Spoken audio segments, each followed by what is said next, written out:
Part 29. The Terminator looked back at his two passengers as he turned the boxy van into a divided highway. Sarah and John were catching their breaths, still coughing from the CS gas. The Terminator glanced in the rear-view mirror. The xenon searchlight of the chopper was filling it, gaining. Sarah checked the inside of the van. It was a rolling armory.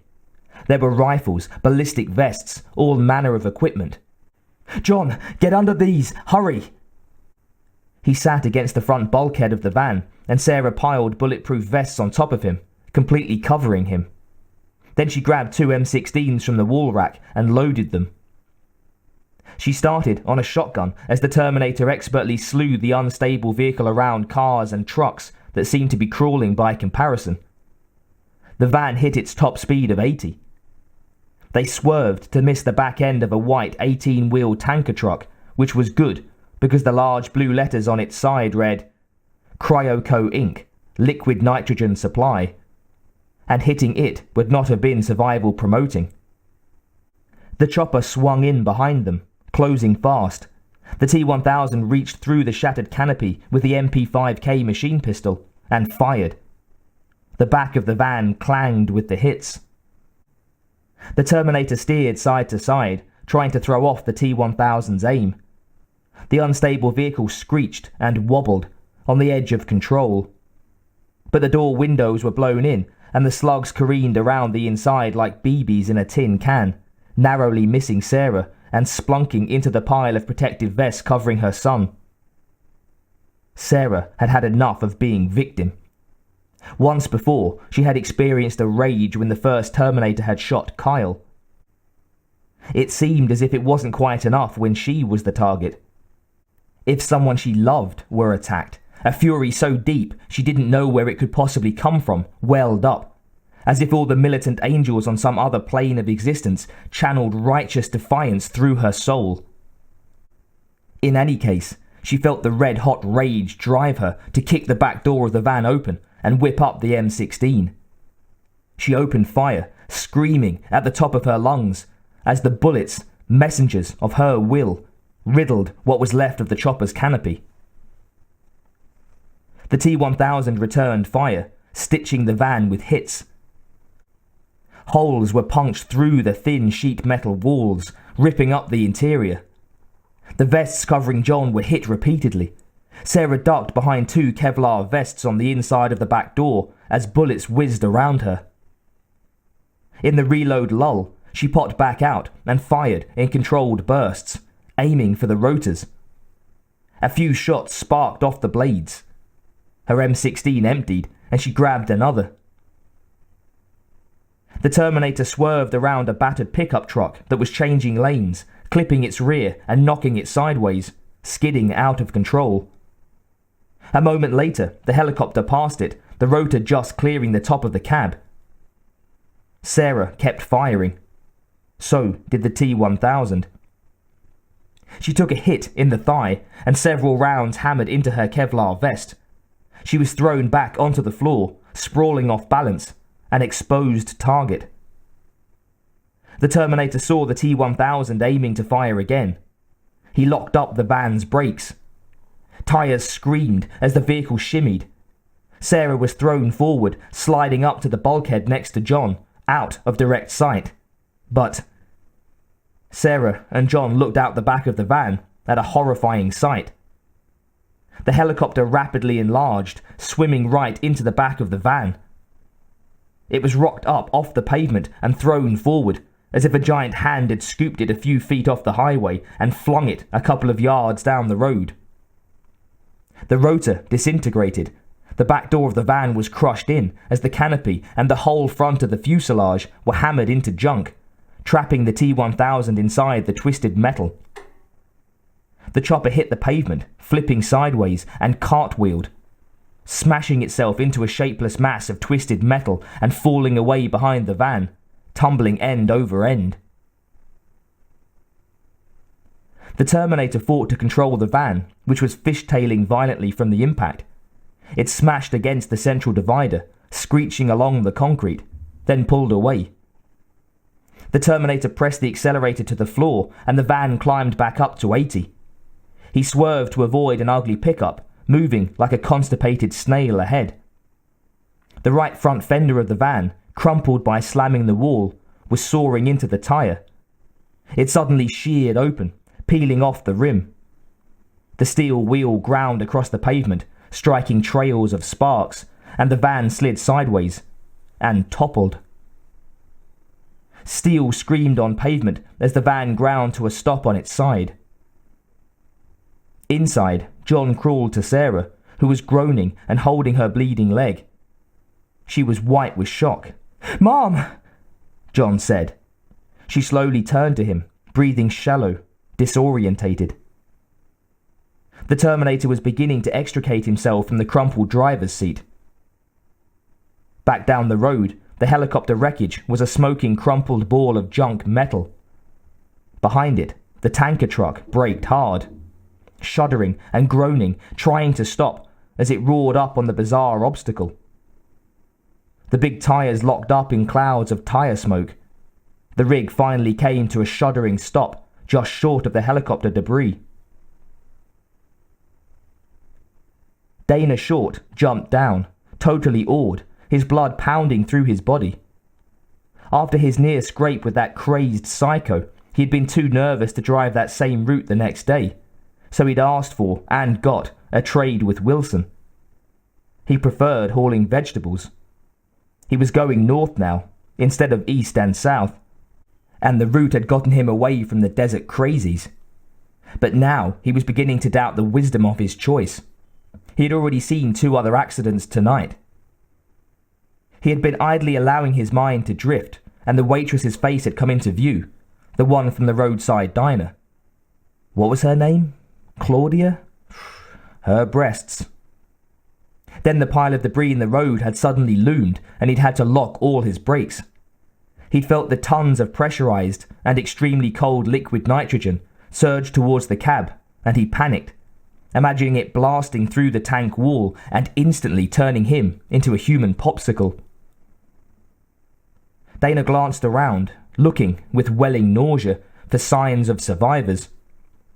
From behind the wreckage, a cop emerged, walking towards him, looking remarkably healthy. "God damn! Are you all right?"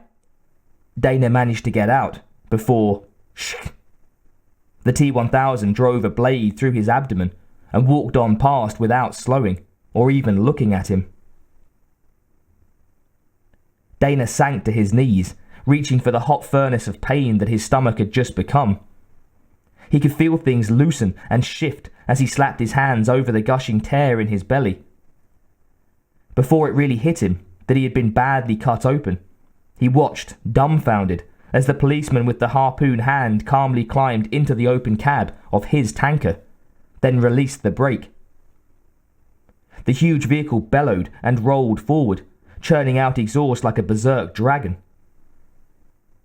Dana thought that God could be a very unforgiving fellow as he pitched face forward on the pavement, falling into a welcomed unconsciousness that he would never climb out of. Farther down the road, John and the Terminator were carrying Sarah out of the overturned van. The Terminator had the M79 slung over his shoulder, the bandolier of grenades, and his reloaded .45 stuck in his waistband. John had borrowed a 12-gauge riot gun from the van's arsenal. At the sound of a metallic crash, the Terminator and John looked back the way they'd come. In the distance, they saw the helicopter wreckage knocked aside by the accelerating tanker truck. John gripped Sarah's arms. "Holy shit!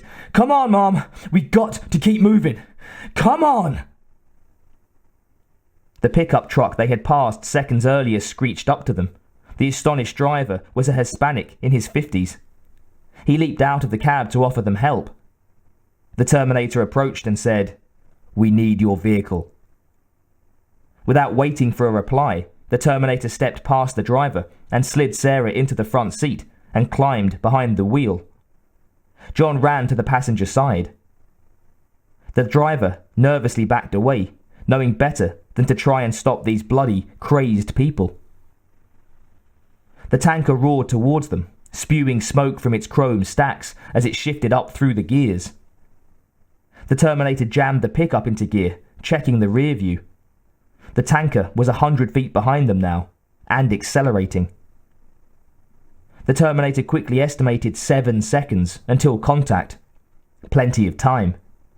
He put the throttle down, but the pickup was an old slug, loaded down by the heavy homemade wooden camper shell on its back. It accelerated slowly. The Terminator readjusted his estimate to 3 seconds. 40% chance of outracing the thundering tanker. The tanker slammed into one end of the SWAT van, spinning it out of the way with a roar and a screech of twisting metal. The 18-wheeler shifted to a higher gear, still accelerating. With the tanker right behind them, the Terminator cut the wheel, swerving the pickup back and forth across the lanes. The big rig stayed right on them, its tanker whiplashing violently. "Faster! He's right on us!" John screamed. The Terminator determined that a reply was strategically unnecessary. A more viable tactical activity was to rapidly unsling the blooper, still around his neck, and reach for a grenade. So the cyborg did just that, keeping one hand on the wheel. John glanced back at the looming chrome and the lights of the liquid nitrogen tanker. Deja vu. Kwam! It rammed the back of their truck, sending it skidding. Then the T-1000 pulled the tractor-trailer up alongside the pickup and crabbed over, sandwiching it against the center divider. The spinning chrome hubs tore into the passenger side door, and the guardrail screeched along the other side. The pickup bucked and shook insanely, ricocheting violently between the big rig and the divider. John gripped his mother's bloody hand as they heard the high-pitched wail of tortured metal. Sparks poured in sheets of fire from both sides. The windshield shattered as the doorposts buckled in. Metal and glass showered in through the side windows. The frame twisted and buckled. They were slowly being crushed. John felt as if his teeth were being vibrated from his jawbone. The wooden camper had had enough of this rough ride and bailed, disintegrating and falling away as kindling behind them. The T-1000 held the wheel hard, mercilessly grinding the pickup truck. The Terminator slid towards the passenger side, keeping his foot on the gas. He lifted John over him and put him in the driver's seat. He spoke as if he were just going to get something out of the glove compartment. "Drive for a minute." A relevant question popped into John's mind. "Where are you going?" The Terminator answered by slamming the shattered windshield with the palm of his hand. Held together by the plastic laminate, the windshield plopped out of its frame and flew back over the top of the pickup. John grasped the wheel in terror, watching with confusion as the cyborg pushed his upper body out over the dashboard and stood up. He turned and aimed the M79 one-handed, clicked off a grenade. It missed the T-1000 by less than a foot and exploded against the front bulkhead of the tanker, almost at the top. Metal was punched in, and a blast of pressurized liquid nitrogen poured out from the opening, swept back by the 60-mile-an-hour wind stream. The big rig swerved as the T-1000 regained control. The tanker swung like a massive pendulum behind the cab.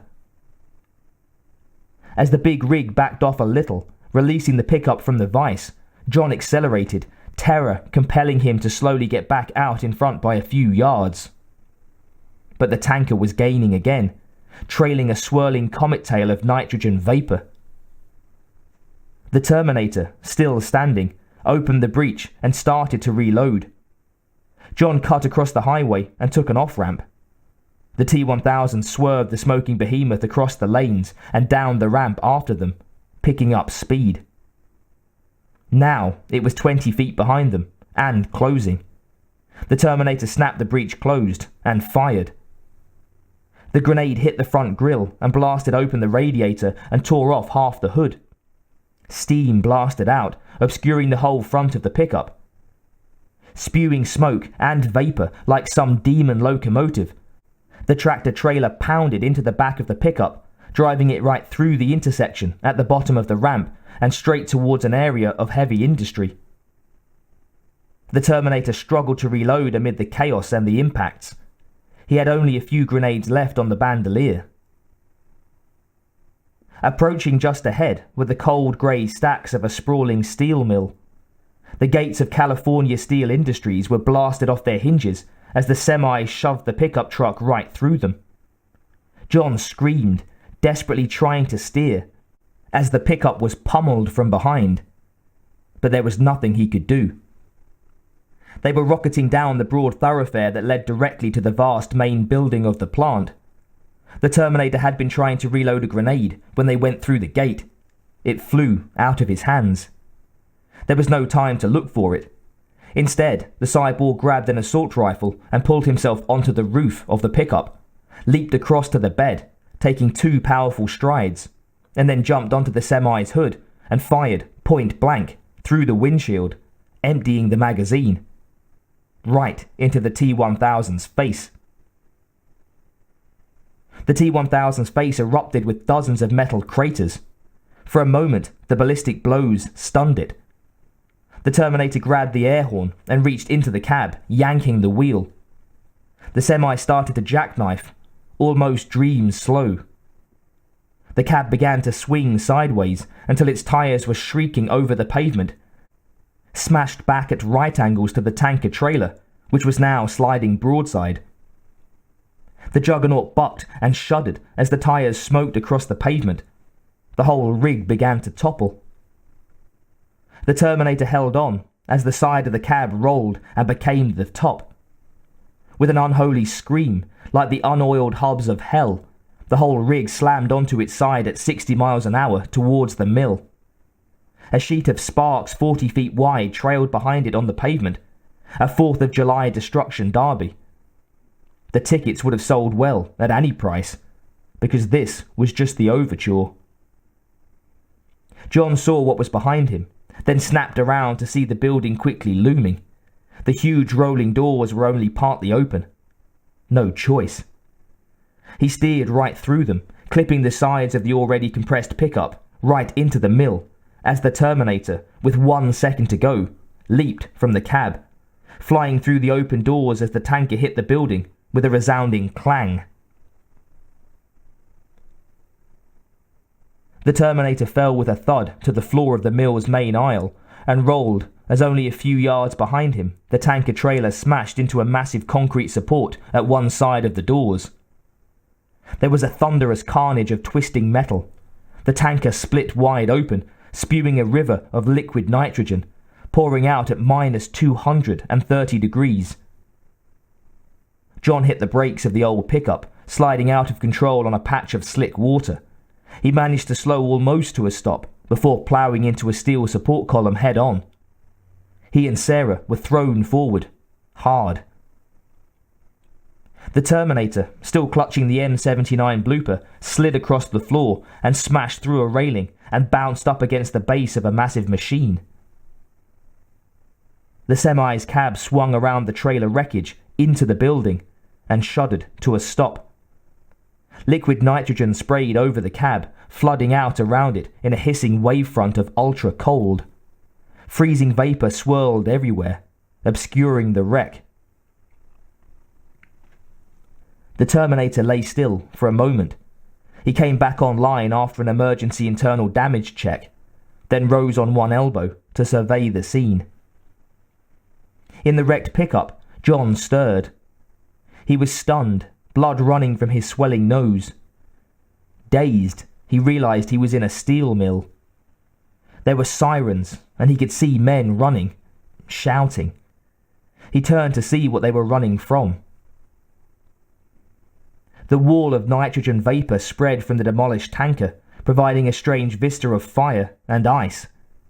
The huge smelters poured out orange light and fire from the sides of the huge gallery, while the freezing vapor rolled down the center in a white liquid frost. Deep inside a billowing grey cloud, John could barely make out the shape of the tanker's ruined cab. A figure emerged, pulling itself out. The T-1000 staggered a few steps away from the wreck as the hissing, boiling river of liquid nitrogen flowed around its feet. The T-1000 staggered, moving slowly, as if stuck in thick molasses. It had finally been affected by something. Its feet were freezing to the ground as it strained to continue towards John. The boy watched in awe as, clink, one of its feet broke off at an ankle crystallized by the intense cold into glassiness. It stumbled forward and its other foot snapped off. As it caught its balance on the stump of its other ankle, the whole lower leg shattered with the impact. It toppled to its knees, catching itself on one hand. Liquid nitrogen flowed around the hand. The hand became stuck to the pavement. The T-1000 pulled and, clink, the hand snapped off at the wrist. It looked, stupidly, at the glassy stump of a wrist. For the first time there was an expression on its face that John knew to be a true one. Pain. But not human or even cyborg pain. This was liquid metal agony. The molecular structure of the T-1000 began to go rigid, and the energy flows firing through them thickened and slowed to a stop. Its mouth opened in a soundless scream as the hoarfrost raced up its legs and across its body. And then it stopped moving altogether, frozen in place. A mask of furious outrage locked forever on the rigid face. The lethal killing device had become an icy statue, kneeling in the frozen vapor. The liquid nitrogen drained out of the tanker and began to rapidly evaporate. The Terminator, just beyond the boundary of the cold, could see the T-1000 clearly. He drew out his .45 and aimed. Hasta la vista, baby. Kapow! The single shot impacted on the crystallized metal man, releasing the tremendous molecular tension within, and blasted the T-1000 into a million diamond-like chunks, spraying up into the air. They shimmered across the ground for 20 feet in all directions. The Terminator lowered the gun and tried a crooked smile. It might have worked better if more of his face had been operational. He looked like he needed a long vacation.